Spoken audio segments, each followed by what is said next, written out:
Hi and welcome to the next video in the narrative section. If you remember, the next stage was to create a list, and you can see I've done that here.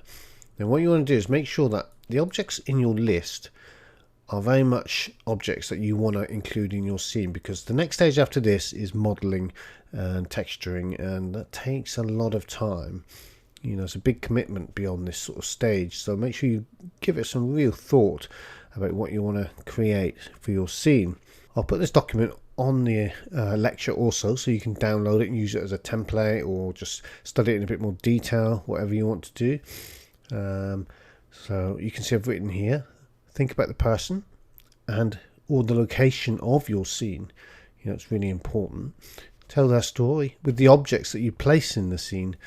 And that's quite, again, that's really related and, you know, very specific to the character in your scenes.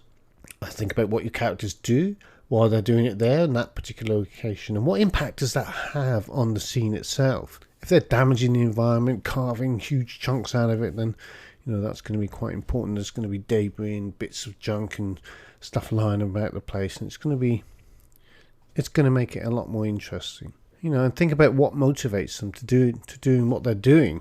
You know, you could have a lot of personal items in the scene, and we've covered that before in a previous lecture.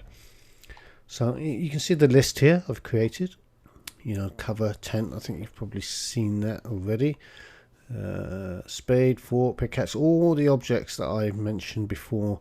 And if you remember our little sketch, which is just 1 second there, you know, these are the sort of really quick, rough thumbnails I did, including a dodgy sketch of the character that I imagine living there. Like I said before, he's not very good.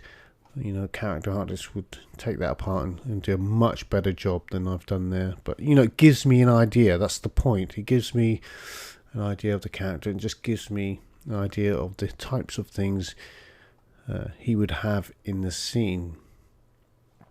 And you can see these, obviously these thumbnails relate to my list here, and you can see now I've started to model them. I've UV'd a lot of them, started texturing as well, and I'll show you those now. So far you can see here all my little objects that I've built.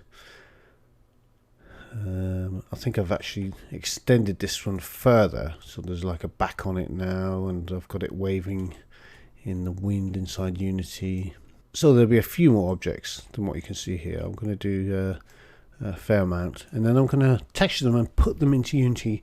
In the next lecture, you're going to see the results of all the texturing, and then we're going to place them in Unity and really pad out the scene to make it feel really like camp-like and very specific to that character. And you'll see the difference that it makes. It really gives it a bit of more character, a lot more.